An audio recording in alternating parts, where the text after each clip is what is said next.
Hailing from the Jersey Shore and raised as athletes, the Airey Bros have always shared a passion for physical culture, athletic performance, and human optimization, always striving to be the strongest versions of themselves, mentally, physically, spiritually, and emotionally.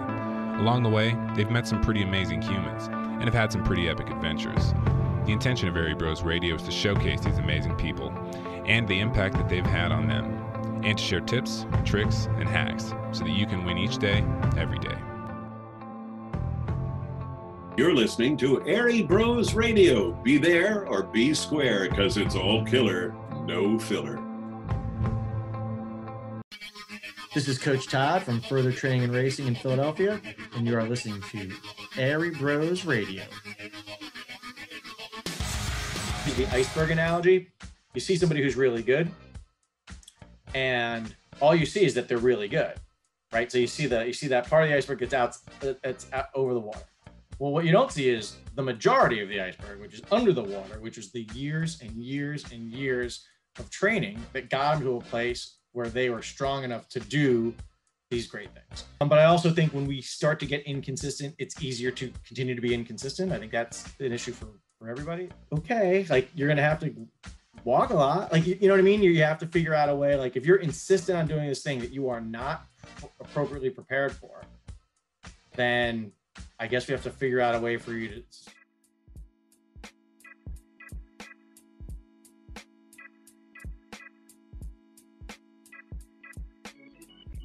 What's up, y'all?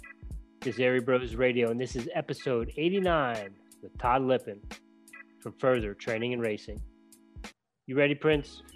You kidding me, Richie Rich? We got an old school broski on the podcast talking running, training, and some of our favorite topics when it comes to the history of running. So you already know I'm ready for this one. Yeah, man, it has been a while since we've done some running talk.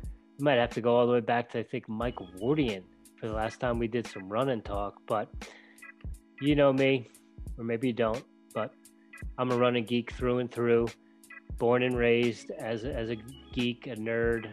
So we get to geek out on all those things from the past. Talk a little bit about being a coach when there's no races to train for. All those sorts of things. It's just always good to connect with your friends around this time of year and just check in and see how everyone's doing. And always a pleasure where we can sit down for a few hours and chat with our buddy Todd. Couldn't agree more, Richie Rich. It's always special when we get a broski on the podcast.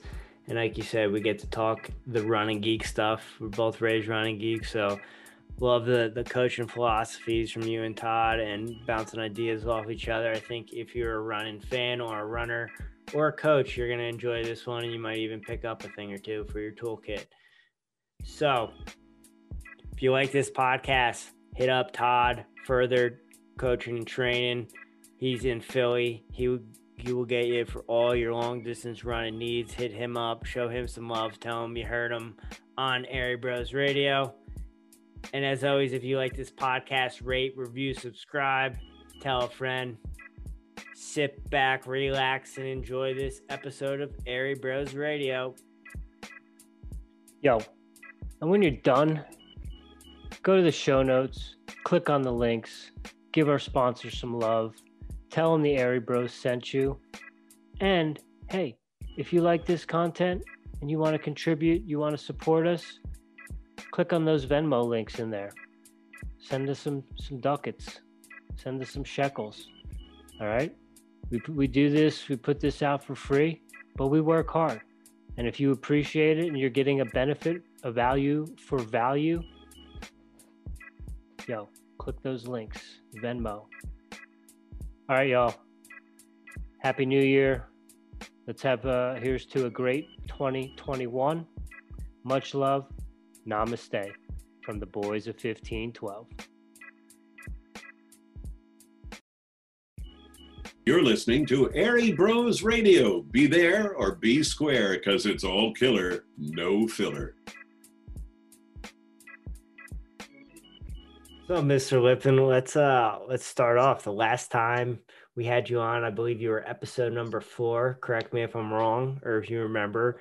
And a lot has happened in the world since then. The last time you were, or the second to last time you were out here when you were on the show, you were out here because you had an athlete who was running a marathon. And Full facts, yeah. a lot of your business at the time is people running races, and that has changed. Races aren't really a thing now. I know you had a virtual race a couple months back, try to encourage people to train for something. So how has the business model changed? How has your coaching philosophy changed, and how are you making it work during this time of COVID in 2020? You know, first of all, it's really good to see you guys. I feel like we just were like, boom, we're in it. Let's go. I think that when you're working in the industry that we're in, you're dealing with a wide variety of athletes whose goals vary as widely as we can imagine, right? So a lot of Richie's people are going to be, I want to, do a 100-mile race, and I want to do some of these really, really long things. And I have a little bit of that, but not nearly as much as he does. But I think with the people that, like, I had the one girl that was in the Olympic trials in the marathon. And so her focus is, I talk about completers and competers. Her focus is primarily how fast can I go? I want to run this distance. I want to run this fast. I want to be in this place or whatever. And I think that you're forced to have a paradigm shift this year, because if you don't have actual races where you're trying to compete against other people in real life around you who you're bumping into figuratively, literally. Because I just had a kind of a bizarre exchange with somebody talking about virtual racing on Zwift and how that's the same thing as racing, but that's, again, neither here nor there. You'll imagine that I disagree with that. But so I think there's a paradigm shift there, and you have to sort of go within and figure out, why are we doing this? Because if it's just about running a fast time or getting a place in an event and the events don't exist, what the heck what are you doing? And I think that I think a lot of people struggled, frankly, with that. I think that people, all of a sudden, the air came out of their sails or whatever, and they really struggled with motivation. So prior to this year, it never even occurred to me to, like, I would have never called you guys and said, God, there's this really cool virtual race. This thing is awesome. Like, I am just stoked. We should all get into this. Like, I thought that was, let's be politically correct. Wasn't for me, let's say. But if you deal with a population in my business of people that, to whatever degree, enjoy racing, and now there's no events, I got on board. I wholeheartedly got on board on what I tried to do. There's really 3 different events this year that we got involved in collectively as a team. 2 of them had a genuine team focus. So I was all about that. And I was all about that because, as you guys know from team sports, man, there's just a little bit more to it. It's more rewarding or fulfilling if what you're doing directly impacts the whole. Your one contribution impacts the greater good. And so 2 events that we did, I think people actually enjoyed, right? Because when you go from, I have all these races, I'm going to do Boston, I'm going to do this, half marathon in Philly, I'm going to do Boston, I'm going to do New York, Chicago, Philly at the end of the year marathon, whatever. And then it's like, oh yeah, actually you're not going to do, or in Philadelphia, Broad Street Run, yeah, actually you're not going to do any of that. Now what do you do? And so, I mean, I just talked for a long time there, but I think that with the racers specifically, there was a whole shift that had to happen. So you had to really evaluate why you're doing it and find new motivations to do it. If it was specifically just racing, you had to find new motivations or be creative in the kind of racing that you did. I'm gonna come up for air. Yeah, I agree, dude. It's not my cup of tea. They did one of those big yard last man standing ultras, like every hour on the hour you run 4.1 miles. And there was a lot of people that got in that, and I had contemplated it for a brief second, but it was also within the first month of everything happening. So at that point, I was still trying to be a good citizen and pay attention to the narrative and trust in those things. So I didn't want to jeopardize my immune system by staying up for 48, possibly 72 hours doing this Fair. thing. So in that regard, like that was something under any normal circumstances, I would probably contemplate thinking about doing it. And like you said, like, I just want my clients to be motivated. And if this motivates you, like if you can virtually run across the state of Tennessee and that's going to keep you motivated and inspired and wanting to train, then by all means, let's do it. But I think both of us are kind of the purists or the old heads that, there are certain things that we still try to stick to, or maybe poo-poo that doesn't really stoke our bliss or light our fire, or doesn't resonate with our competitive nature. But yeah, I wholeheartedly agree at this point. Whatever's gonna motivate the client to want to train or to do, I'm all for it. Me personally, I wouldn't like sign up for the virtual 5K turkey trot over here at the park 4 weeks ago, whenever it was. Well, so it's interesting. It almost doesn't matter what I want to do, right? Ultimately, that has nothing to do with my clients as far as me the athlete. Not that I'm much of an athlete at this moment, but we're working on it. But the athletes, Your foundation training today? I've walked over 7 miles today. Attaboy. I am on, I can't believe I'm going to say the next sentence. This is the 23rd consecutive day that I've already exceeded my step goal. So isn't that great? Anyhow, what I was going to say, it's really, again, professionally, it's what motivates my clients. And I think one thing that I've been a little bit more open to this year is when somebody says, hey, I kind of want to try this. Like, what do you think about me trying to run this much, or trying to run a mile, like a marathon, try to run a mile as fast as I can? And in a normal build up, et cetera, I might be reticent to go, yeah, do that. But man, if people are hurting for motivation, you have to think outside the box a little bit and be willing to do some different things. Because if that's what's getting them out the door, then it's beneficial to them, not just physically, but like mental health, right? I think one of the things that people don't talk about right now is we are isolating ourselves. We're social beings. Some people are more extroverted than others, but we're social beings, and to not be able to be around other people, it exacts a toll. And my proof of that, it's anecdotal, but it's what I experienced. We didn't do track sessions for a while.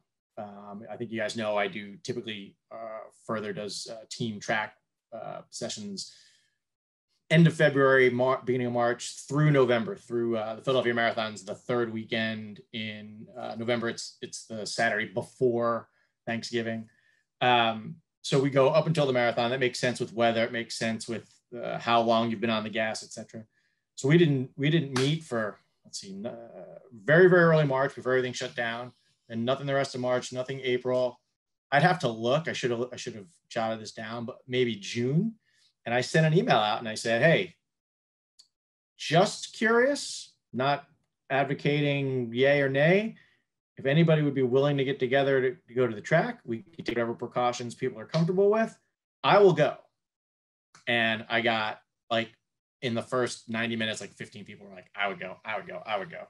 And what was cool was how happy people, and some people masked, some people didn't mask.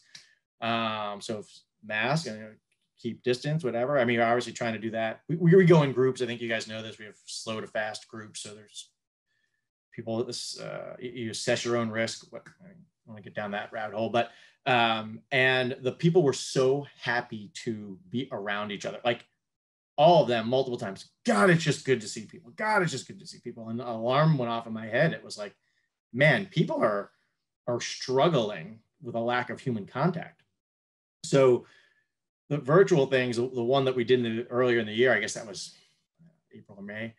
It was this Run Free Grand Prix, and it was nationwide. And two of the main people behind it are Philly based.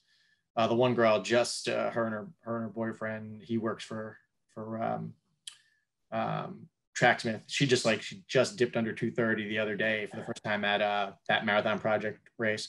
And then one of their friends, I think in Boston, organized this thing, and they had team scoring. You could have 5 people on a team, cross country scoring top 3, right? So your top 3 scored, standard cross country scoring, low score wins, and your other 2 were displacers.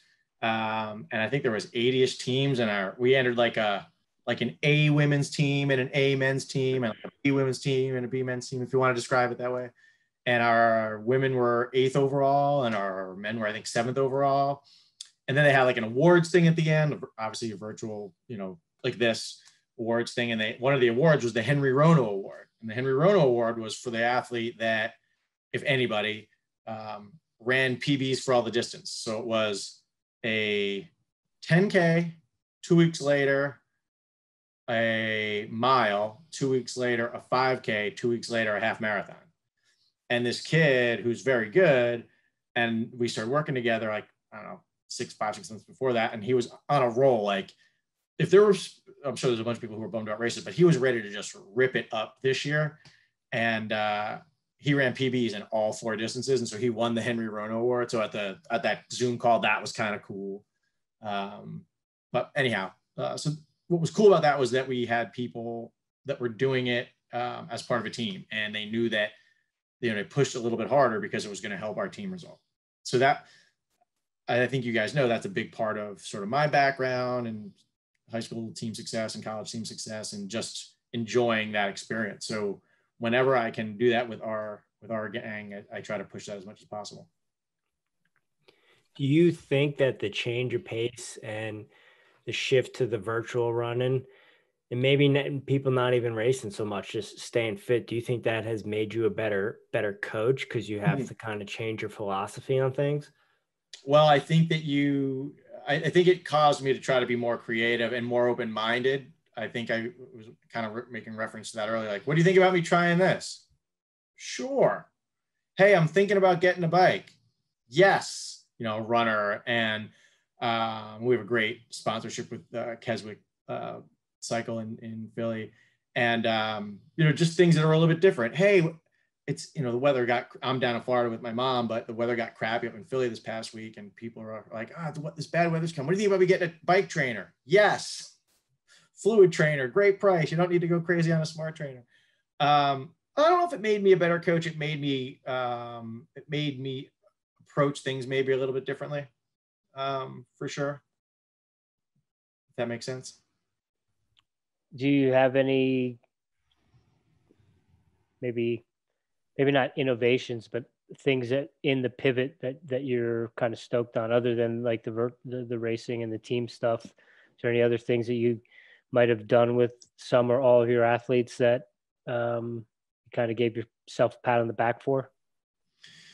I think that, I didn't keep everybody, but I was pretty happy with how many people stayed on board, if you will, during the year. It helped make me think like people value what I'm doing. I think that, some people tried to, okay, I've never run a 100-mile week. I want to do that. I've never averaged 90 for this stretch of time. I want to try that. And as long as it was reasonable, right? So if somebody ran 30 miles a week and they're like, I kind of want to run 90 a week, like starting next month, I would be like, yeah, how about 45, which would percentage-wise would be a big jump, right? Like, let's get you to 50. I think keeping people on board, I guess, made me feel as if what I'm doing is valued, but I don't know. I don't know if there's something. There was a girl that there was sort of what that series was 10K, mile, 5K, half marathon. There was a girl who was on the A team who didn't score on the 10K, didn't score on the 5K, as far as like top 3, didn't score on the mile. And we get to the half marathon and we got an injury thing, and she scores. And she wasn't a cross-country runner in high school or college. So she didn't even really get scoring. She just knew, like, run as hard as I can. And so because of that, because of her race that day, we ended up moving up a couple of spots in the overall for the whole series. And it was cool explaining to her how the scoring worked and how her specific performance helped the team that day. And that's like old hat to you guys, but her kind of eyes like lit up. We're on a phone call, so on Zoom, but I could hear her voice. She was like, "That's really cool. Like, I didn't know that." I'm like, it's cool, but it's cool. It's cool that, what does Richie say all the time? When everyone does better, everyone does better. That's right. So I listen to you sometimes, Richie. I know you do. I know you do. I want to backtrack there for a second, because you said something that I always feel like I have to have this conversation with athletes. You mentioned, trying to be encouraging to everyone's ideas of challenges or way they want to kind of stay motivated. And you brought up the 30-mile a week person that, would want to run 100 miles. Right. And hey, saying like, well, maybe let's try 45. So the topic I wanted to maybe have us touch on a little bit is the conversation with people of your training age versus your actual age. Yep. And I think that that's a huge thing, that is a conversation that, especially with the individuals that we coach, maybe didn't run in high school or didn't run in college and have got into it as adults. Sure. And they're very successful entrepreneurs or business people, or just in any profession. Yeah. And so they have that kind of type A mindset, or they're with the group and everyone around them or their friends got them into it and their friends are doing 80, 90 miles a week. How do you approach the training age versus the actual age conversation, if you do?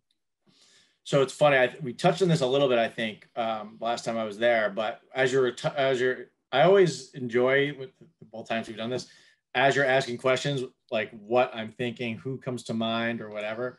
So the girl that was in the Olympic trials, I just did a post about her on Instagram. So I've been doing these. We're not doing track stuff because the restrictions just got, a month ago in Philly got way more strict, which opened the door for me. I'm doing most of my stuff remote anyhow. My mom could use some help, so I've been down here for a minute. But, I did a post on this girl who was in the trials, and she has been with me for several years and been running for, over 11 years. And when I asked her, what do you want to do? Like, she wasn't going to make the Olympic team. She wasn't going to be last. What do you want to do? I want to run the best race I can run. Excellent. What do you think about like maybe pushing the limit a little bit? She's like, I'm in. So now I don't suggest that because like, I don't know, why not? I suggest it because over the years I've worked with her, she's been really durable, and she had the flexibility in schedule, and she was running against the best field she's ever run against. So I don't know, let's see what we can do. So the only reason I raised her mileage a fair amount, gave her some of the hardest workouts she's ever done, in addition to a bigger block of volume than she's ever done, was because she satisfied a checklist of criteria that seemed like that made sense. So if somebody nobody did this, but if somebody on my team was like, how much is she running? Well, I want to do that. And they were somebody who they were like a bike racer, or a bike rider, and they're just getting into running and they're running like 15 miles a week, then I'd have to explain to them in a way that, to try to get through to them. Like, if you bring me to the weight room and either of you say, hey, this is just work out with our weight, I'm going to have a problem. I don't lift weights. They're heavy. Mostly kidding, making fun of myself more than anything. But like, so you have to say things like, I use the iceberg analogy. You see somebody who's really good, and all you see is that they're really good, right? So you see that part of the iceberg that's out over the water. Well, what you don't see is the majority of the iceberg, which is under the water, which is the years and years and years of training that got them to a place where they were strong enough to do these great things. So I didn't have much of that. I have one guy that comes to mind who is pretty durable, because he sometimes just like reach out to me, and he had like a 60-mile bike ride. He's like, so I rode 110 with my brother-in-law, and I'm just like, okay, like cool. Or, he wants to run, he was inconsistent with running, and for some good reasons, etc. But I also think when we start to get inconsistent, it's easier to continue to be inconsistent. I think that's an issue for everybody. And then it's like, I want to do this race that's an 80-mile thing of running. And I'm like, okay, but if we're not consistent in creating a foundation leading up to that, like that's a terrible idea. So if you can commit to doing the preparation, I'm in. And then what's hard is if that's not happening and this race is looming and I want to run this. And I'm like,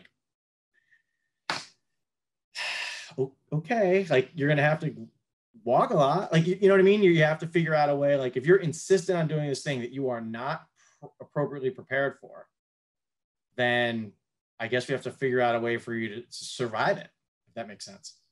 I'm not sure if I answered what you wanted. Yeah, no, I just trying to stimulate the conversation because I know that that's always, especially in the ultra world, maybe more so than, and even so, in the marathon, I think maybe 10, 15 years ago, the marathon was always like the bucket list for lack of a better terms, non-athletes that wanted to do something. And then it's an accomplishment. Like it's an accomplishment.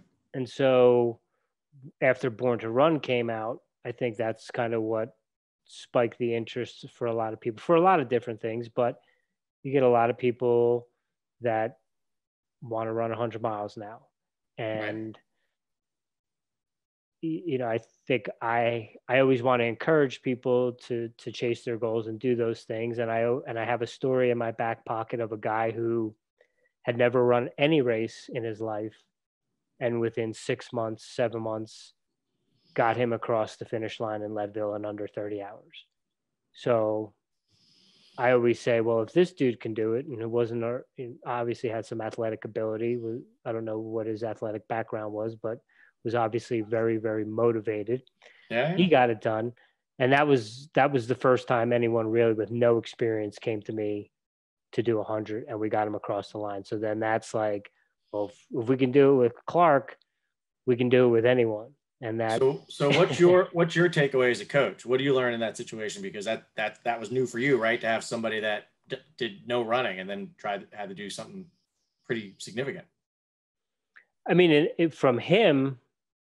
learning from him was just like, yeah, if you put your mind to it and you're willing to put in the work, and you're also willing to work in as much as you're going to work out to do the recovery and the rehab and the prehab stuff to prevent injuries, it can be done. Right. But since then, I've had 2 or 3 people, some with running experience, some with high school running experience, and then took a decade or 2 off, and they weren't successful endeavors. Right. So my learning experience from those people is we need to have a real serious conversation. And at the end of the day, we have to assess where you're at, and I think if you can't say run under a 5-hour marathon, maybe trying to run 100 miles, which has cutoff times, is not in the cards right now. Right. So we probably need to work on getting faster over the marathon distance. Yeah. If we can lower that time and we can get you down to 4 hours or below 4 hours, then maybe we can extend that and go beyond the marathon distance. Mm-hmm. But I think now I'm much more cautious about who I encourage their goals, and maybe say, hey, let's maybe focus on a 50K or a 50 miler for a year or 2, all the while working on speed. And that's a big thing too. In the marathon world and the majority of the athletes you're coaching, they understand and get the reasoning behind running intervals or doing tempo runs or going to the track, doing certain things that we've always been accustomed to as cross-country runners and track athletes. Whereas a lot of ultra people, they just want to keep running all the time. Did somebody just do something to the screen? Yeah, Jimmy pulled something up. This is something else I wanted to talk to you about. But yeah, that was what I mean, I I struggle with that because I have a very specific way that I like to coach. And I think that whether you're running a mile, a marathon, or 100 miles, there's a benefit to doing intervals, at least once a week, for training different energy systems, working on efficiency and economy. And it also gets you, I think that there's no better place to learn how to pace yourself than on the track. So, and I agree 100%. My gang, if they listen to this, hopefully they'll all listen, but if they listen, they'll laugh, because one of the things I like about the track, and I deal with a lot of multisport people also, and even more so, you have multisport people that they get into triathlon, and so they weren't like runners per se, and I get them at the track, and they all look at this, like, this is how you need to have a Garmin. Jimmy, what was the joke? Like, if we don't have it on the Garmin, that didn't happen or whatever, we don't have it on Strava. I still don't have Strava. But I do run, although not as much as I should. On the track, there's a lot of tracks. There's a line every 100 meters. So if I want you to run 6-minute mile, it's 90 seconds a lap, which means it's 45 seconds at halfway. It's 22 and a half at the 100-meter mark. It's necessarily 67 and a half seconds at the 300-meter mark. I wouldn't look at your watch every 100 meters of a 2-mile repetition. But maybe the first lap, if you're really new to it and you're supposed to run 6 interpace and you look at your watch at 100 meters and it says 17, like, I think you're running too fast. And it's not just admonishing you're running too fast. You need to feel that, right? You have to feel what that effort is. I have 2 stories about that, and I will name the person because I don't think he'll mind. But so Craig Siegel, when I worked with him his senior year at Homedale, he was one of the best guys in the state. He ended up being first team All-State that year in cross country. He won the 3,200 outdoors, but he was notorious for going out in workouts just like way fast. And so at the highest level, if you're trying, he didn't lose a lot. Like, he was undefeated going into the group meet in cross country. He lost two races in cross country before the Foot Locker regional, whatever. He won all his races. But if you're going to run against the studs, if you go out really hard, you're going to need to close to win. Like, you're not going to run away from them. And so if you've already used that, that bullet from the gun, you're in trouble now. Now you have to really roll, and you don't have that. So I told him, let me see if I could say this. This won't be a quote. I'm going to keep my streak up on your podcast. But I said to him, this is your pace. And I'm going to stand in lane 1. And if you come through here too fast, I had my fist back. I go, I am going to lay you out as you come across the line. The other kids were like, and he was like, I know. And I'm like, all right. So it's, you need to learn to feel that pace. And the other one was the first time I was at Kona, I had a guy and a girl. And the guy and I and his dad were at a Cliff Bar tent along, I guess it's Ali Drive. Like, in the days leading up, like, different vendors have the tents up and you run up and down there and there's water out and whatever. And we saw Mac and we were talking. And then it was over. The thing was over and people were gone. And he invited us in the grill or whatever. But I said to Mac, I said, hey, listen, I know we've taken up a bunch of your time. I said, but this is his first time here. You've won the event twice. If you were to give him any advice, what is it? And he said, whatever pace you're running coming out of T2 is too fast. Because you're off the bike. Here we go. It's a marathon and it's hot as heck and it's Hawaii. And I thought that was great. That was really good advice. So one thing I really like about the track is if you're doing it right, you learn what things feel like. And you learn that the same pace, 4-mile reps into it, doesn't feel the same as it did on the first one. So let it feel too easy in the beginning, because if it's the right pace, it will not feel easy on the 5th and 6th rep, if that makes sense. Yeah. And you talk about Chris McCormick, right? For those who... Oh, Mac. Yeah. Sorry. Yeah. No, you're good. I wasn't trying to be that guy. No. I want to make sure I knew what you were saying. Yeah. Talking about BMAC. I don't even think Todd knows who he is. So you're telling like anecdotal stories about pacing and stuff like that. And one thing that I always tell people, and this is something that I got from you, Todd, when we're talking about marathons specifically, but I also use it for longer distances. It's always stuck with me, and it was actually been a mantra of mine for certain marathons. But respect the distance and don't force. Yeah.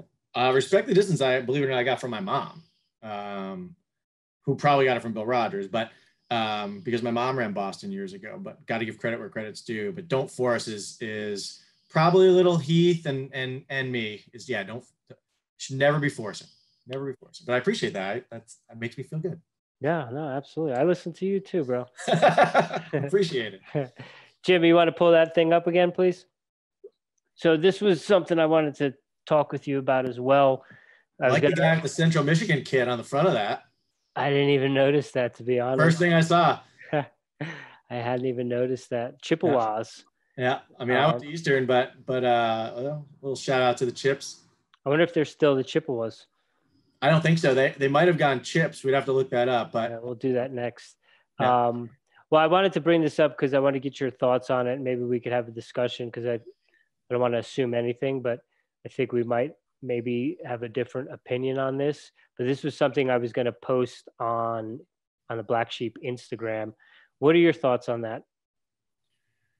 So it's funny. I could pull up a Training Peaks. So where I put my platform that I put my training for my athletes, and I talk about being relaxed at speed. I talk about doing certain things, and the idea is not pedal to the ground and trying to be as relaxed as you can, although you're running pretty fast. I've said this in different ways with regards to if we can if we start and we're running our mile reps at 6 minutes, and then we're running our mile reps at 5:52, and then we're running them at 5:45. As we're getting faster, as our fitness is getting better, then our goal paces, our LT pace will change. But I feel like you're able to be a little bit more relaxed at those slower paces. So I think that one of the important elements of running different paces is running significantly faster than your race pace, so that race pace feels pretty comfortable. If that makes any sense. Yeah, totally. So real quick for the people at home that are listening that might not see this, the quote is, "One of the best ways to improve form is by running fast in practice. If you can learn to run more economically, you will perform better at all distances. By learning how to run at speeds faster than race pace, you are more relaxed when you do run that pace in a 5K or marathon." And I guess the thing from this that really jumps out at me, and as I've over the last 15 years invested some more time into biomechanics in terms of economy, that first part of that quote kind of sticks out at me is like the best way to improve form is just to run faster. And that would be something that I would have to disagree with, because I feel like if you run like Harry Nolan, running faster like Harry Nolan is not going to make you more, your economy is not going to improve. So I think if the person doesn't have any idea of what good biomechanics look like or feel like, and they're not working with a coach that's trying to help them improve those biomechanical issues, I think by just as is for that individual, if you're just saying, all right, we're just going to sprint, we're going to do sprints to get you to be more economical. It's kind of the same, along the same guys as, Born to Run, barefoot running, that, but just by taking off your shoes, you're naturally going to become a better runner. And I think that's, as we saw with a lot of people that went to barefoot or sandals or Vibrams, they started to have a whole tirade of other issues and problems that caused injury. So that was the one thing that stuck out to me with that quote, was that if you're not working on improving your economy, just running faster isn't necessarily going to improve your biomechanics. It may actually make it worse. So I would say this, Harry Nolan's an interesting option choice because we know who that is, but Harry Nolan ran 420. I think he ran 420 indoors when he was like 50 years old. Yeah, no, I mean, that's the thing though. You could be fast and not be efficient. Yeah, and that wasn't my final point. But yep. I would say this too, right? So you know what you're looking at. I'm not suggesting that you don't, but what does it say? What do you have up, Jimmy? They haven't been forced. So the tribe in the local area actually takes it as honor and doesn't take it as discrimination against them. So they're allowed to keep the nickname the Chippewas. We're coming back to that reason.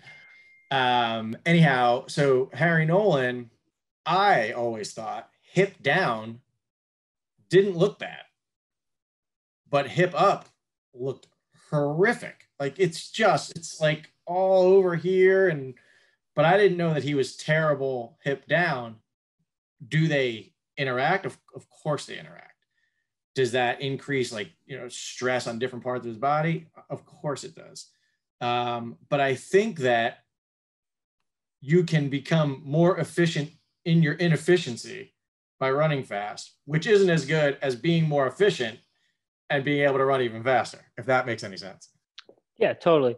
I think if we're talking in terms of training young athletes, sure, middle school, high school age, it's going to be more beneficial in the long run to take the time as an eighth grader or a freshman or sophomore and really focus on the efficiency, the economy, doing the drills, doing them properly.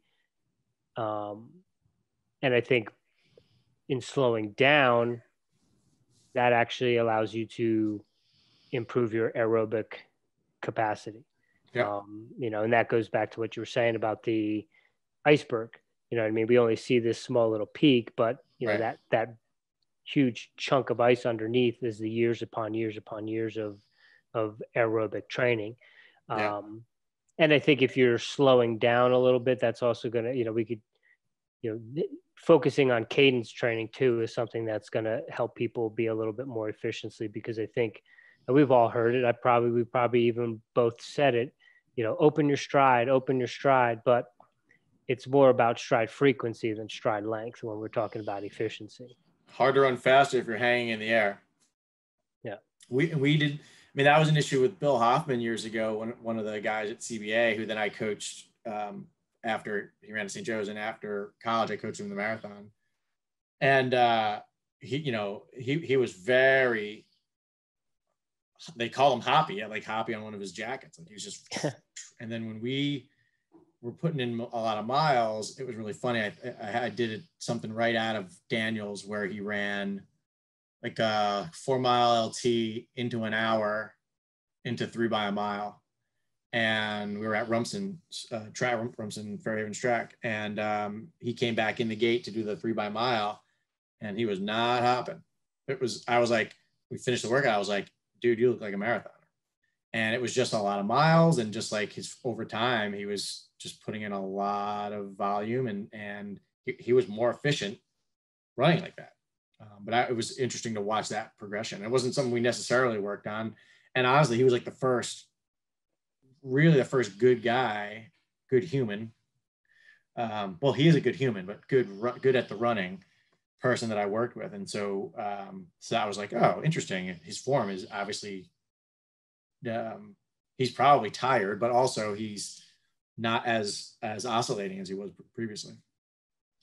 So the Central Michigan Chippewas that kept their name, when I was in college at Eastern Michigan, we were the Hurons, which I continue to call us the Hurons, which is a Native American tribe. And my third year there, the new director of the Board of Regents, William Shelton, and I'm naming him because I would love people to be as about him as me. He had there's a Board of Regents meeting, and they brought in the chief of the Huron tribe from the US and the chief of the Huron tribe from Canada. And this is like 1990, 30 years ago. And 1991. And the Native American chief from Canada said, keep the logo. And the US chief said, keep the logo. And the waspy white male Board of Regents ignored them, and Eastern Michigan's now the Eagles. I didn't know that. I love the eagle. My mom's got an eagle on the lawn right over there. It's great, USA. But I thought that was a bigger slap in the face than, like, why did you bring him here? Like, what, you're just going to do that. And so let's just extinguish your legacy. Like, they thought it was an honorable thing. And so let's not listen to them. And so when I got my college ring, like, if you let it enough time, you got a ring. And I was right after the deadline. So I have cross country on one side and an eagle on the other side. Again, love the eagle, cool, but not what my school was. Like, come on, man. I didn't know that they were the Hurons. We were. I didn't think to pack it, but they were selling these once a Huron, always a Huron shirts. The logo, once a Huron on the back, massive logo, always a Huron. This is actually funny. It's funny to me. And during the indoor season, I would warm up on the indoor track before races, and I would rock that shirt. Now we're the Eagles. Like, you're not supposed to, you're a scholarship athlete, you're not supposed to be wearing Huron stuff. And so the head coach didn't want to, like, have conflict with me. So he would tell the assistant coach, Fred LaPlante, who, like, we're tight till this day. And I would warm up for the race, run the race. And then afterwards, Fred go, Lip, really can't wear the Huron shirt. And I go, sorry, Fred. I'm really, really sorry. Next week, same thing. Warm up in the once a Huron, always a Huron shirt. Then talk to Todd, come back over. Lip, you can't wear the. Fred, I'm really sorry. And Fred knew Fred was like, he's gonna keep telling me, I'm gonna keep telling him. He's gonna keep wearing it. I'm gonna go back and say, I told him. Kept doing it. Like, it was ridiculous. It wasn't the head coach's fault, and I was kind of a jerk. But I was 20. Yeah, I'm in the same boat as you, Todd. I believe that is part of our history in this country, and that is not something that should be canceled. That is something that should be remembered, and we should get the truth behind the tribes, the real deal of how we took this country over, and we should honor those tribes. That's just my stance. If the Chiefs are telling me we want you to continue to remember our tribe, I'm going to listen to that. Where do I come off telling them how we should treat them? I mean, isn't that what we did as a country? Yeah. Anyhow. Jim, could you see if you could pull up the Eastern Michigan Huron logo? All right. Cool. Hey, shout out to Billy Mills when we're talking Indian tribes. Oh, I love to talk about him too. We'll get into it. It's funny we got on the topic of Eastern Michigan because I think it was 2, maybe 3 years ago, they came under quite a bit of heat. Oh, yeah. From, you were on the track team. I believe they cut the indoor track program, and then there was also. It had been they didn't cut track yet. They cut they cut wrestling. Yes, yeah. And swimming. Weren't they talking about cutting track though? I don't know. No. I don't think so. They had cut wrestling, and it was terrible. It was the first time in I don't know how long, but Eastern Michigan actually had an All-American that year, and it was after this huge thing. We had our first All-American in a while, and then the season was over and done. And unfortunately we're seeing it a little bit more now with what's going on. And Stanford is there you go. Oh, there you go. Very cool. $10. I kind of want that. What is it? Send me that link when we're on. There's a bunch of merch available. I'll go to the original Etsy? Yeah, there's a bunch of Etsy stuff like sweatshirts, stickers. I think that logo is awesome. Yeah. I loved it. Yeah, I would agree. It's much better than the Eagles. It's just there's so many Eagles. Like the Huron special, it's different. It's unique. It's almost like that's kind of like the go-to thing because Marquette, I believe, when they dropped there because they were I forget what they were. They had some tribal mascot, but I believe they're also the Golden Eagles now. I could be wrong, but I think they are the Golden Eagles, but I don't know what they were prior. Grody would know. Yeah, I'm pretty sure. Marquette something, but yeah, interesting. Yeah, Billy Mills, what do you got? Well, it's funny. When I saw the movie that Robbie Benson starred in, God, it's probably early mid '80s, Running Brave, when I was in high school, I think. I'd have to look at what year that movie came out, but I was totally into it. Like, here's this guy, Native American dude who well, I mean, Robbie Benson, not Native American, but playing a Native American, which can't do that anymore. But anyhow, he, is this guy that's living on a reservation, and all the stereotypes and alcoholism and suicide, and he goes to Kansas, and they really play it up, right? It's almost like made for TV in that way, like overstated, where he's, everybody's bright white, and here's this guy who's, darker skin. And so he dealt with racial slurs and all that. He had run-ins with the coach, but, here's this guy that the true story, like they make it into this like hard to believe story, but the real story is hard to believe. I mean, I think he was a 3-time cross country All-American at Kansas, and they won 2 national titles in track, which he obviously had a lot to do with that. But he wanted to win the 10K. He was convinced he was just convinced he was going to win the 10K. Like if it's an athlete that Richie and I are dealing with, and he's like, I want to win the 10K at the Olympics. Like, I mean, he was good. Like, I think he had run like, I don't know, a little over 30 minutes, like 30:15, or no, he ran like 20, maybe like 29:15 or something. Yeah, that's about right. Going in, but like at the time, Ron Clark had run, I think the world record at the time was like 28:17. And it's like, that's cool, but like, you're not winning the Olympic 10K.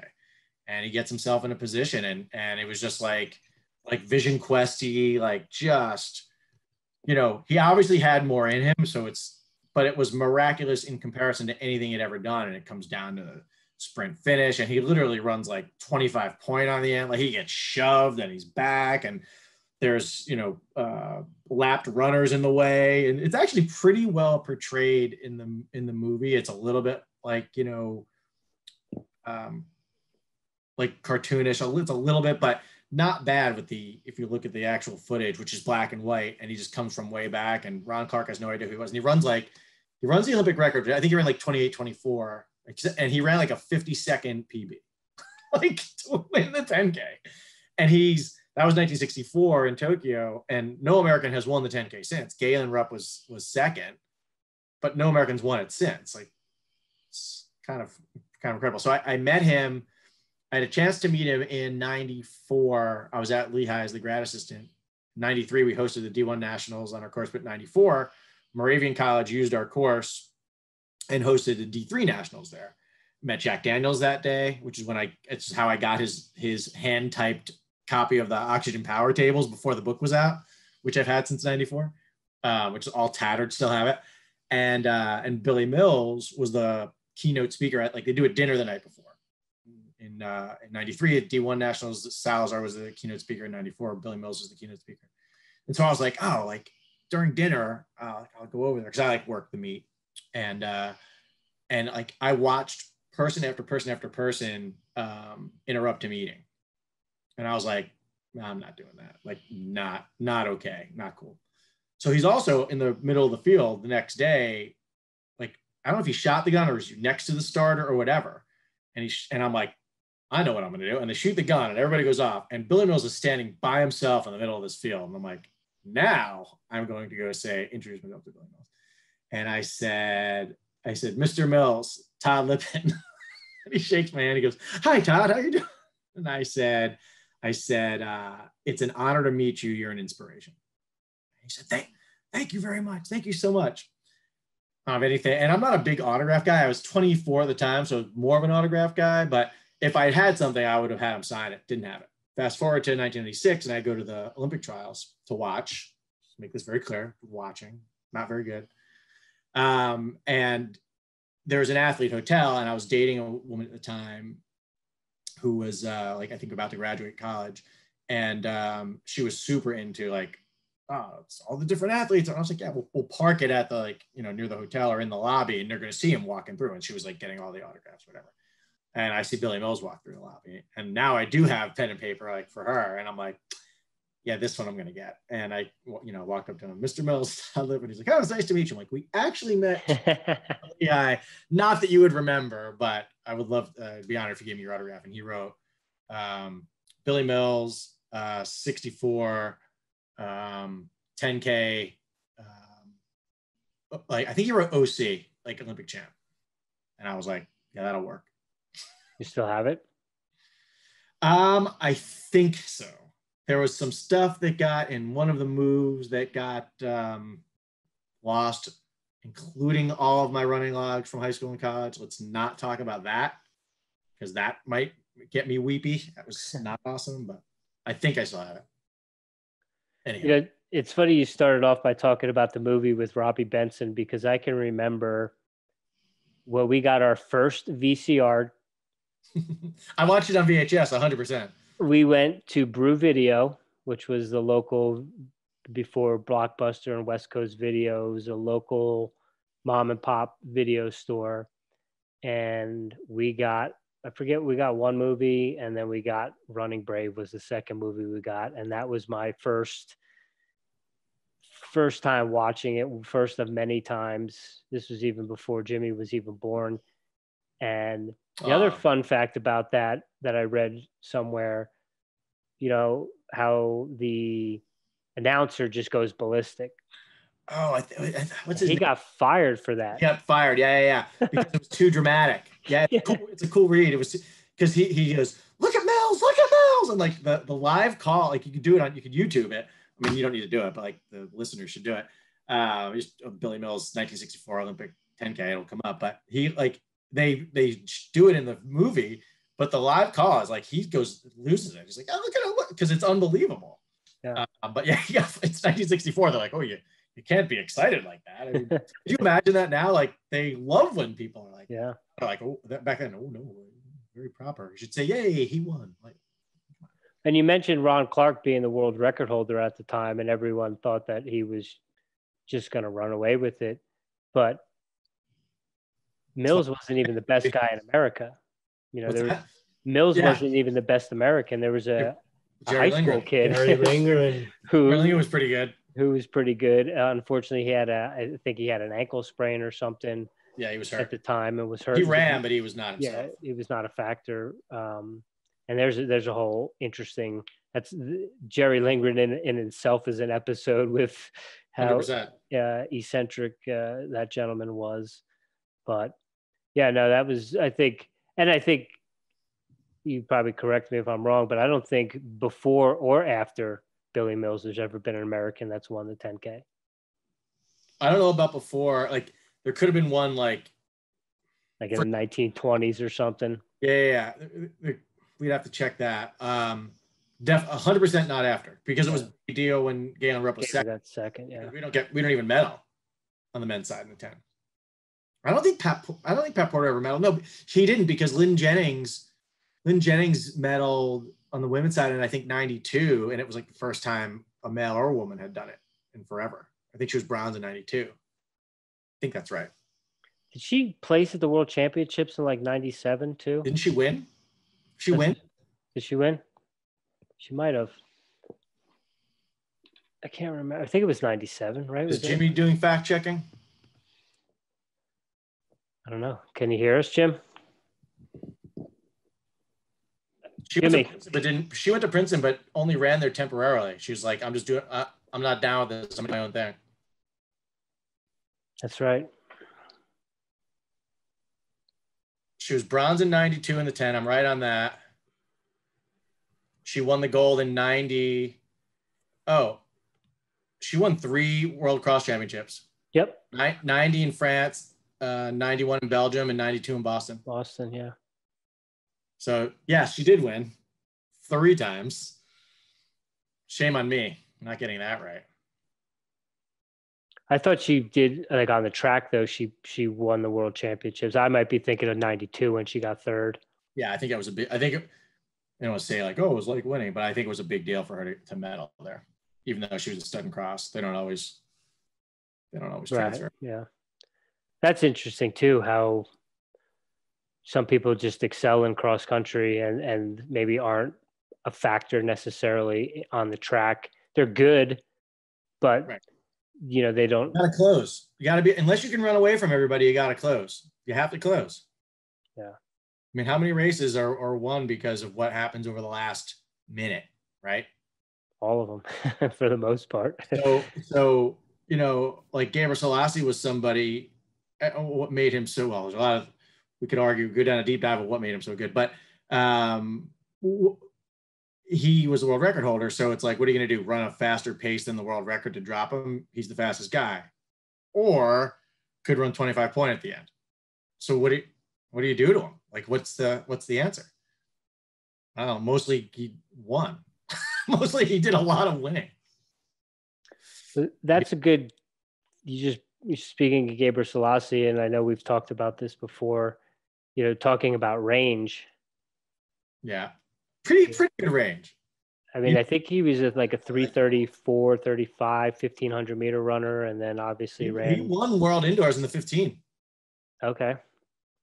I mean, obviously I think some of the newer guys I don't necessarily keep up as sharp with, but from our generation or before our generation, I think we would agree that like Saeed Ouida and maybe Ouida's my guy. Gabriel Selassie.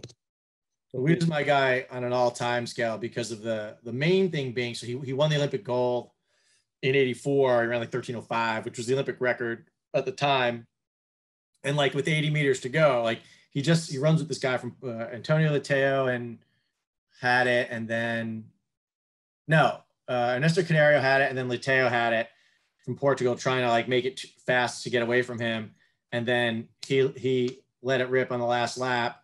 But with 80 meters to go, it's over, and there's a clip of him like going like this, like waving as he's running 13:05 at the time when the world record was like 01 or something, or 13. It might have been 13 flat, Moorcroft at the time. And so he wins the 5,000 meter gold in 84. In 88, he runs the 800 and is the bronze medalist. Like when do you ever hear a 5K guy running the 800? It doesn't ever happen. And it certainly doesn't happen going later in your life and dropping down in distance. He was a 143 guy who ran 27:26 when the world record was like 27:08, I think. Either Ndeki or I don't know, or Chalimo or somebody had run like 20, or Barrios maybe had run like 27:08. So he wasn't like crazy off the world record in the 10K and was still running 143. I'm like, what? It's crazy. Had a good doctor. When the world record was, well, it was 141 actually. It was when Koa ran 141 and nobody else ran anywhere near that. But apparently that's a thing now. Now he was running 141. Gabriel Selassie ran a 149 800 and a 203 marathon. Yeah. He run, let me see if I get this right. He won world titles in the 10K in 93, 95, Olympics in 96, world champs in 97, world champs in 99, Olympics in 2000. Won every single one of those. Yep. And then also 90, I think 01 world championship, half marathon championship. Like 10,000. He got a bronze in 01. No, I didn't say 01 in the 10K. I know, but I'm looking at all his world results in front of me. I'm right. Pull it up. Trust me. Well, go edit Wikipedia. Did he have? Bro. Did he do a couple doubles too? 5K, 10K double, or no? Was he just 10K? I don't know how many times in that stretch. So silver. He got in 93. He got gold in the 10 and silver in the 5. Yeah. What did he do in 96? Just the 10? Just the 10. Yeah. Okay. Yeah, he had a stretch from 93 to 2000 where he didn't lose a 10K in the world championship / Olympics. Well, he got bronze in 2001. in 01 is when he lost, but he won a world half marathon championship. So who's your top 5 all time? I mean, Gebre Selassie is my favorite runners, or who are the best guys ever? Your top 5 favorite. I mean, favorites, Gebre Selassie is kind of hard to. I mean, what's the song? All I do is win, win, win. I mean, play that with footage of him winning all of those races and just mic drop and leave. Like, good night, everybody. And the guys he was beating were just were outrageous. Also, Turgod and some other. It's like poor Jan Ulrich, right? Like one of the greatest bike racers ever, except he only won one tour because of the Lance guy.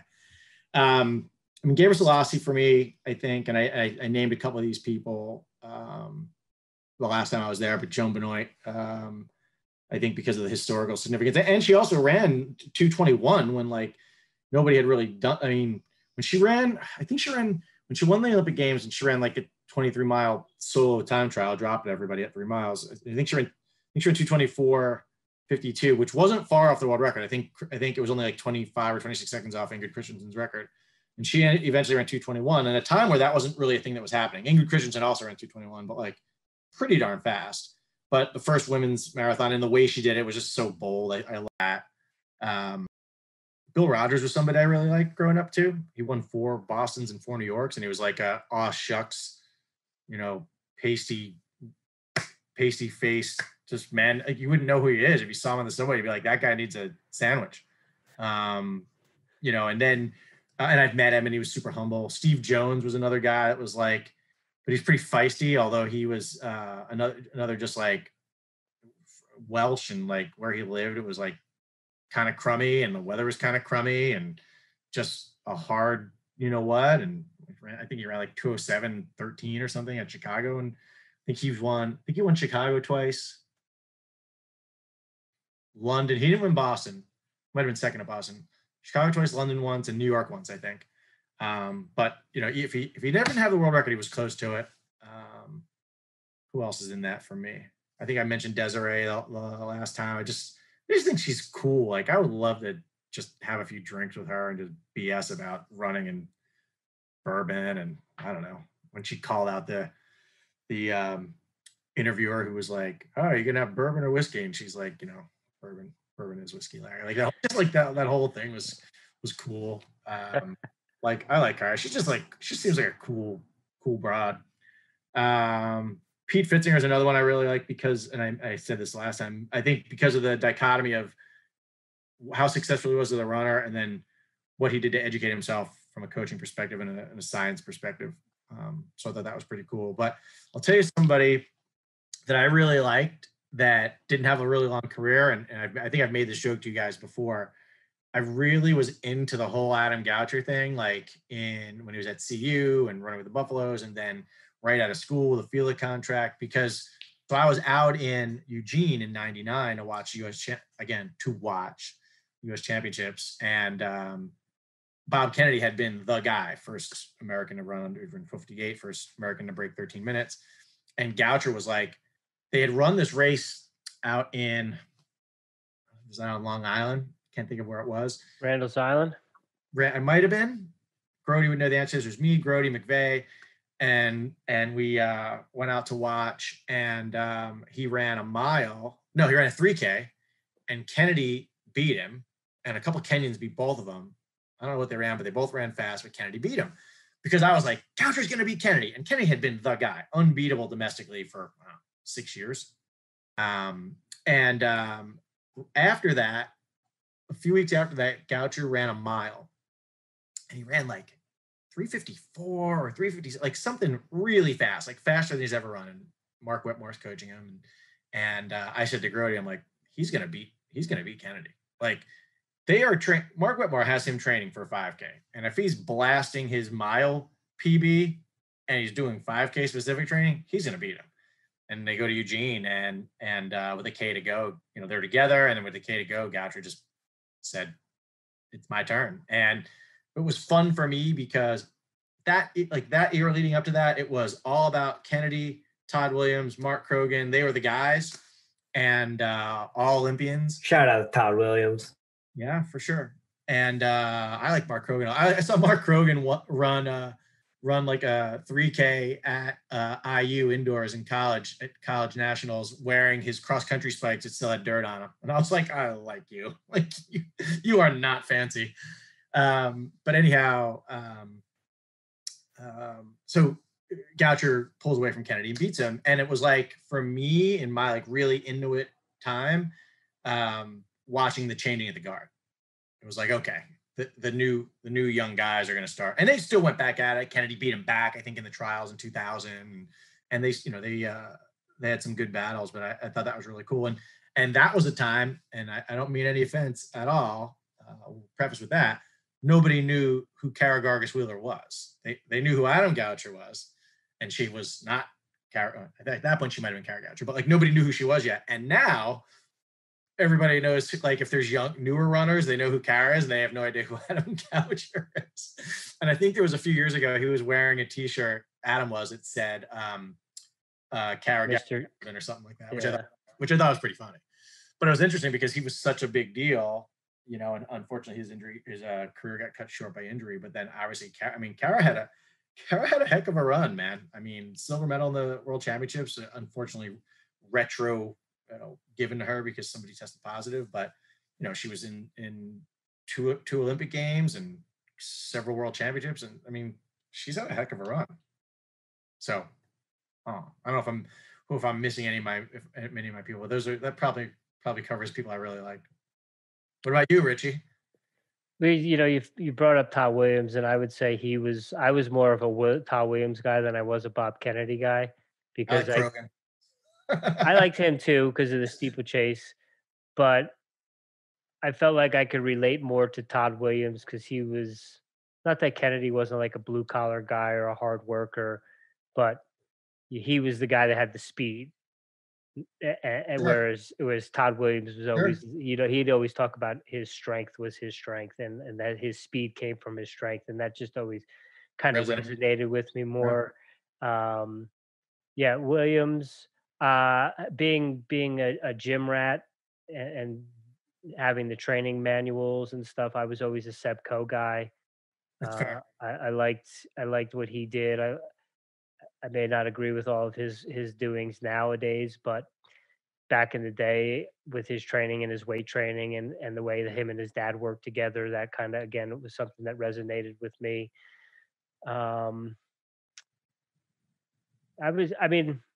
I was in awe of Adam Goucher, and I was at the time was like a fan, I guess, but I've kind of been turned off by the Gouchers in the last 10 years or so. Vin Jennings, obviously. Shame on me for not naming her. Yeah, 100%. Yeah, but I mean, her and Joni, they're in there kind of. Gotta name her too. The old guard, and then you have Dina after them for the women, and then. You know, my dad used to drive the press truck for the Asbury Park 10K. So I got to meet Bill Rogers. I got to meet Frank Shorter. Yeah. Steve Scott was another guy that I got to meet. So I always, his 136 or whatever sub 4 minute miles, that was always something cool. And then I lived in San Marcos. So he coached there for a while, and every once in a while, same thing. I would see him, and I would just be like, "Hey, Steve," he'd be like riding a bike while the kids were running along the beach or whatever, and I just pretend like I knew him, and he'd just wave, be like, "How's it going? How you doing?"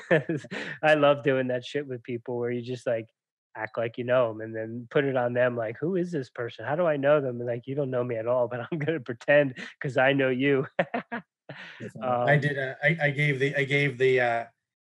Hey Desiree at Kona in 16 because her husband qualified.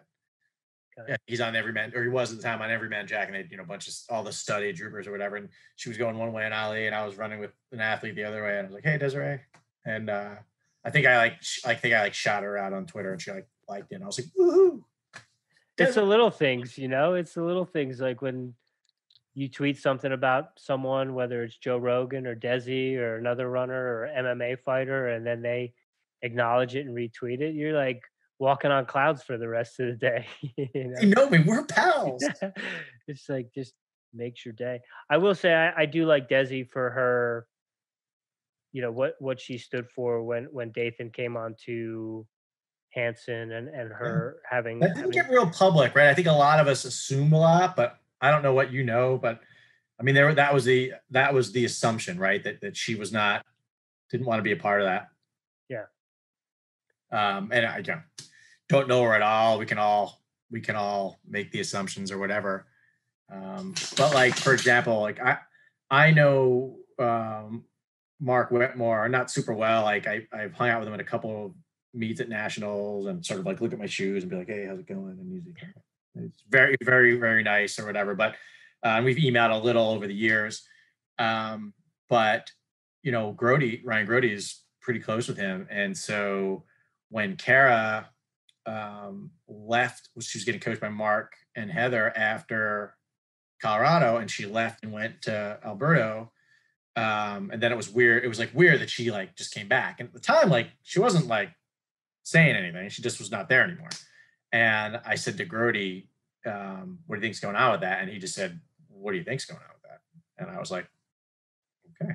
You know, and at the time, and whatever, like I don't want to go, you know, judge anybody, but at the time, I didn't feel like she was saying a whole heck of a lot. She was just trying to distance herself from a unhealthy situation. And then when asked, yeah, she's like, you know, if you're going to ask me.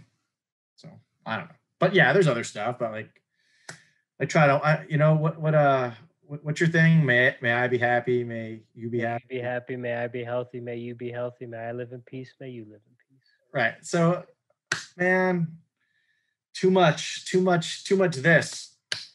It's everybody like, do your thing, man. Like, say your thing that I don't like. Just don't force me to embrace that.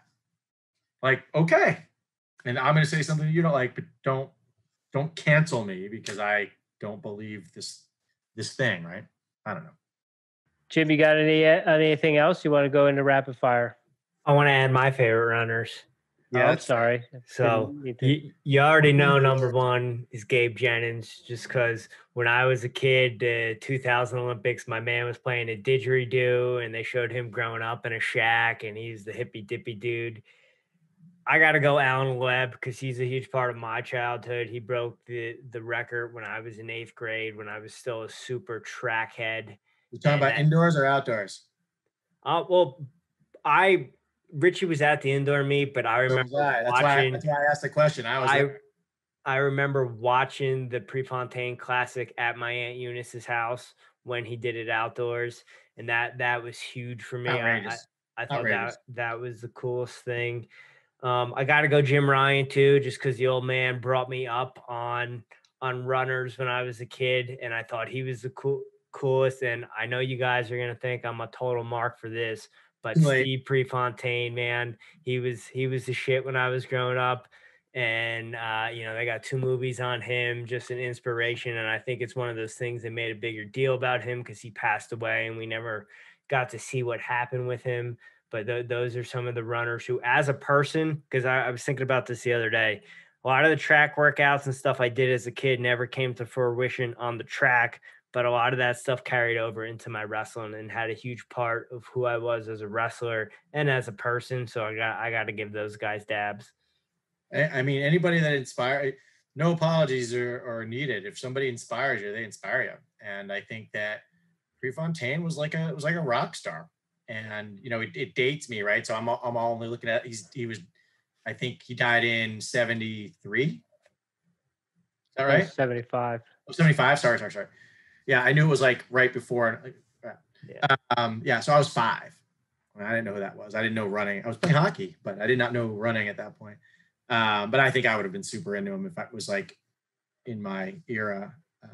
But he was like, again, the guy wanted to win, and there was no run for second. But I mean, one could argue, I could probably get canceled for this.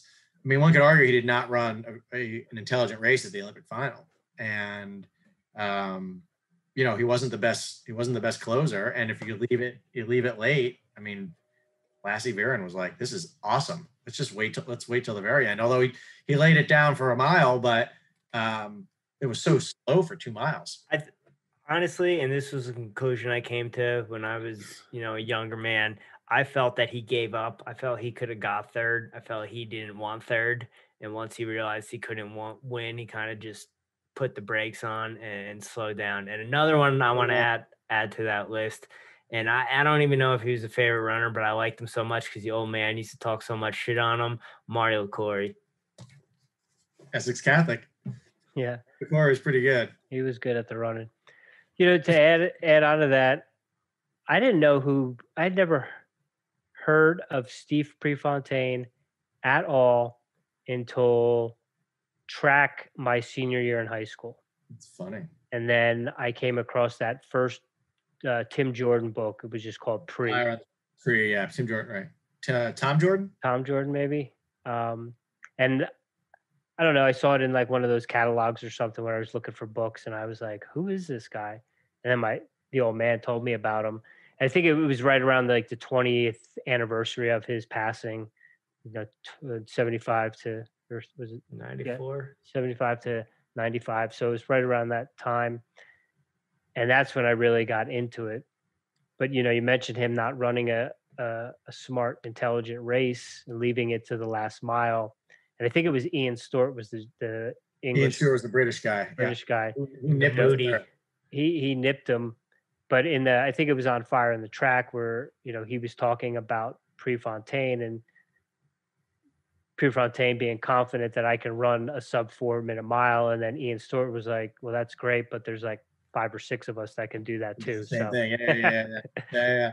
I mean, his arrogance was a double-edged sword, right? So it was super confident. And so it almost tied into some vanity. Like, I'm not going to allow myself to lose because I've already said I'm doing this. So I'm going to find a way to do it. But then in that situation, I'm going to do this thing that nobody else can do. And Ian Stewart's like, a bunch of us could do that. So maybe a different approach. I'll give you an obscure one. And Jimmy, you'll know this because you love Prefontaine and you love the movies. George Young, right? So in the movie, George Young, the reason why anybody knows who George Young is, unless they're a complete dork, even more than me, I'm calling myself a dork. I'm complimenting them if they're dorky enough to know this, is because Prefontaine beats him in the Olympic trials in Without Limits, right? Stop Pre-Sure, right? Or was that Lingering? No. So Stop Pre was Lingering. It was the Lingering event. But so George Young was at the end of his career. George Young was in 4 consecutive Olympics. Steeple, 5K, and I think he went 5K marathon. You tell me how many distance runners in U.S. history have been in 4 Olympics? Abdi. If you're like Al Order, I think might have won 3 or 4, like throwing very heavy balls, I know it's putting the shot. I'm kidding, but like that's different. He was a discus thrower, wasn't he? He might be right. He probably threw the heavy ball. Right? But doing it as a distance runner to me is pretty impressive. Like that's as I get older, you look at durability and longevity, and those are things that are rare. They're hard. If you're training that hard for that many years, at some point your body tends to go. So it's pretty impressive. And there's a good luck finding it, but there is a biography of George Young, which I read years ago in a cabin in like in the Redwoods or Walden over here. But it was awesome. Anyhow. Well, talking about George Young and how impressive he was of his longevity, flashback back to February, I believe it was, for the marathon trials. How about Abdi? That was his 5th. He made his 5th Olympic team, right? Or was it his 4th? Did he make 4 teams? How do you spell his name? What's his name? Abdi Abdurrahman, the Black Cactus. Look up Black Cactus. Yeah. You won't find it if you do that, but it's gonna make us laugh, so do it. Abdi. I got him. It's Abdirahman.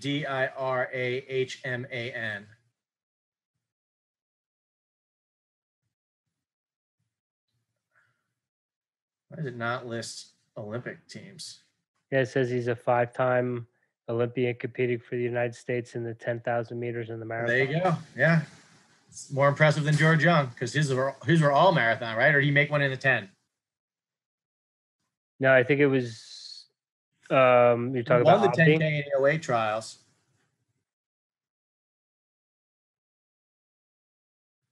Anyhow. Mr. Lippin. Yeah. Do you have a daily practice or a daily ritual? My daily ritual, at least this past month, has been walking my dog like you wouldn't believe. My dog, who's like laying right there. What a good boy you are, Jim. I know. We walk, I don't know, 4-ish miles, 5 maybe, when I was in Philly. And down here, my mom's got, she's like in this sort of like retirement community. And there's these wooded trails, and then there's this big open field. And so we do like a 1.5 miles to start the day, loop around this lake where there are alligators. There's a sign.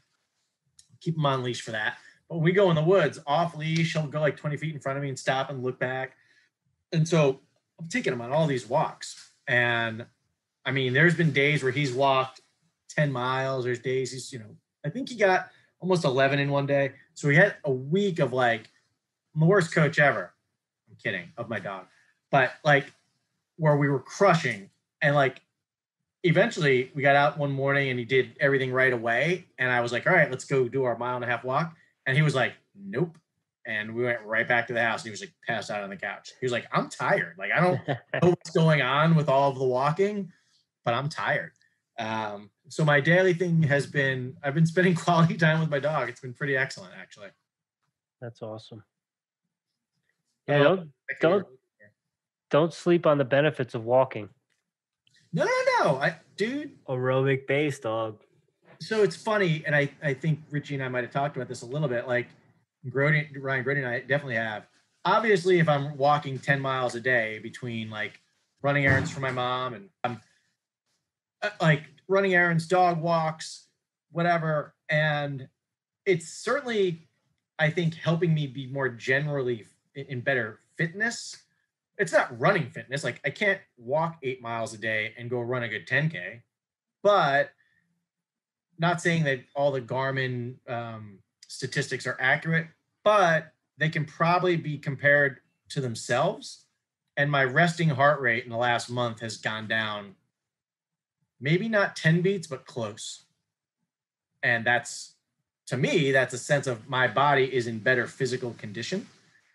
And that's a good thing, because that was not in very good condition. So we need to chip away at that. Love it. Which ties into something I wanted to say before that I forgot to mention when we were talking about switching. Like I talked about changing the paradigm, and I think, finding your why or whatever, but I think that it needs to be about more than what we are about, and being out and walking around and moving, as you like to say, get out and move, 365. It becomes a lifestyle, right? And something that I think enhances your life and your health. Part of that can be, let's see how fast you can run, or how far you can run, or how, if you can run 100 miles, or can you do Leadville? Can you get a belt buckle? Like whatever the things are, I want to call Harvard Boston, I want a belt buckle, I want to make Kona, whatever. It can be that, but it really, really needs to be, in all cases, about what enhances your life and your health. And I'm not trying to be like, look at me, I'm doing so much of the walking. I did a 65-mile week of no running, by the way. Good for me, I guess. But I feel better. Like I feel less, terrible. Good. So When you, good. I was going to say, when you walk, are you paying attention to your breathing at all? I don't. You should get on my case about it. No, I was just going to suggest. Remembering you to remember. I was just going to suggest that you try to focus on keeping your mouth closed, unless you're talking, of course. But if it's just you and Jim and you're out there in the morning, like think about, a 3, 4, 5 second inhale through the nose, maybe hold it for a 2 or 3 count, and then do the same thing on the backhand with the exhale, and then hold at the bottom of that. And tell me why, your gang knows, but maybe more of my people, why that's beneficial. Why is that useful? Well, for nasal breathing is beneficial because it's going to keep you right below your aerobic threshold. Once you start mouth breathing, especially in a running situation, you're inching closer and closer to anaerobic.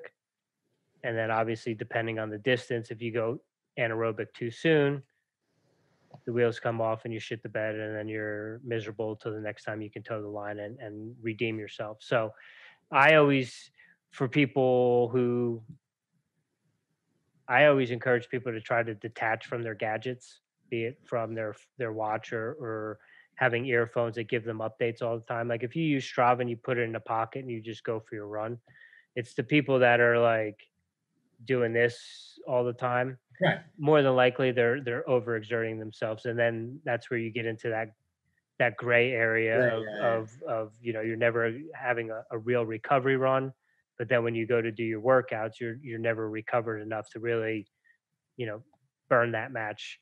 So I just like to encourage people to do that, to be able to improve their aerobic capacity, and then once we build that aerobic foundation and we improve upon that, then we can start doing some other things. But Phil Maffetone, he's really big on the math and the 180 minus your age, and usually if you're nasal breathing, that's going to kind of put you right in that heart rate range. Right. And what you'll find is as you become more aerobically efficient, whereas say you start off and you can't run faster than 9-minute pace for a 5-mile run. Right. Going faster than 9-minute pace, you have to breathe through your mouth. Yep. But if you hold true to that and you stick to it, eventually what's going to happen is you're going to still be able to nasal breathe, but you're going to start running faster paces as you can become more efficient.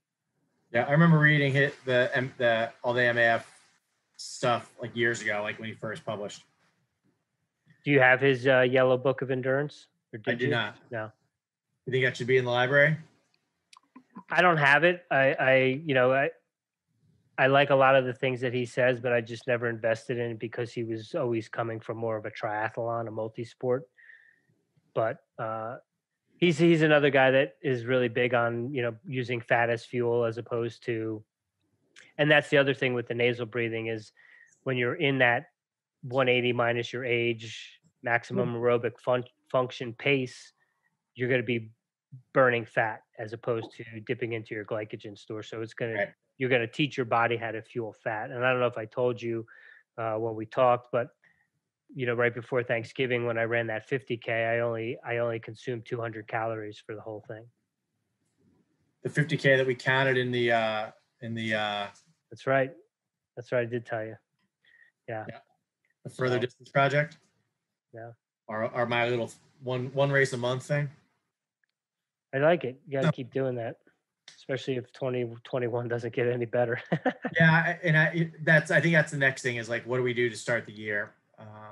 I always have I think you guys know this, but I always do a 4-mile time trial, which is akin to doing like an FTP test on the bike just to get a sense of where people are. We do that on the track, and I use that to set initial paces for the season, and they're used to it now. But like, why don't we have a mile time trial? Why don't we have a 2K, like some off distances, and just do different things and see what unveils itself. What's going to happen? Mr. Lippin. Oh no, that's right. Yeah, I remember. Go ahead.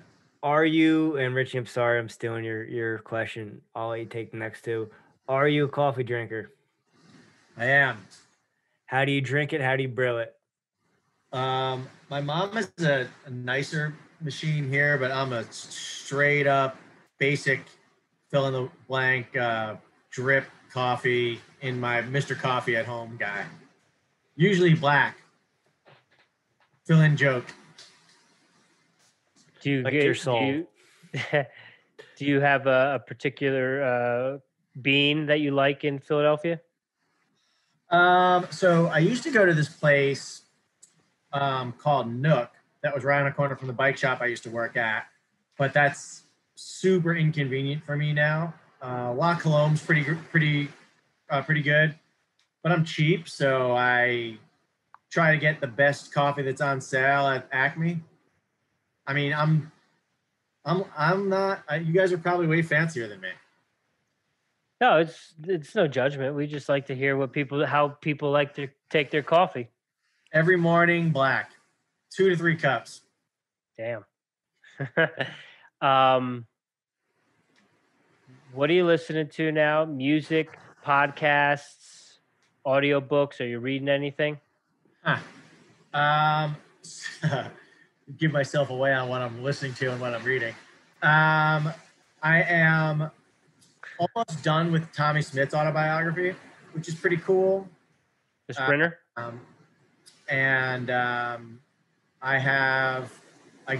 I was down here, my mom likes to go to the library a lot. So I don't know if you can hear how loud it is behind me. It's dumping into the thing. It's like crazy loud behind me because the hurricane went off.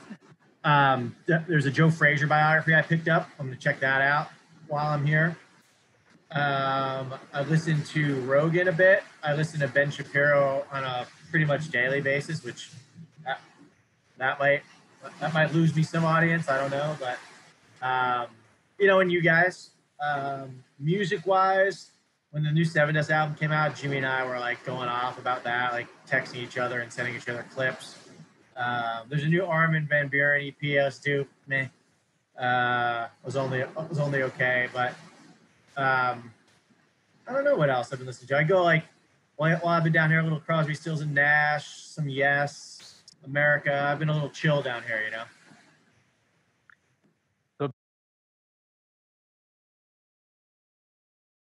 Knowing that you are in Florida and it is 70 degrees, one thing I will also encourage you to start doing while you're down there for at least 20 minutes is I want you to either walk around or stand in the grass barefoot. Oh, yeah, connect to the earth. Yeah. I can do that. Yeah. We talked about that. I could do that. My mom's got grass right on her property. There you go. Do I need to be feet connected? Or if I'm sitting down in the grass, that doesn't count. I mean, if you're bare-assed. Got it. So it's, I got you. Yeah, I wasn't sure if that was the deal. Gotcha. Yeah. Do you have any favorite conspiracy theory that interests you, that you would want to know if it were true or not, if it was something that you geek out on, or you've read some books about, anything? It doesn't have to be anything recent. It could be something from the past or anything like that, or not at all. Almost not at all. Almost, because if I feel like that's a dangerous hole to go down, because then you start to like everything, like then you're just lose faith in everything. I would really love to know about. I would really love to know about the JFK assassination. If I had to pick something that I really like, because the one thing that we know is that what they're selling ain't what happened. So what is it?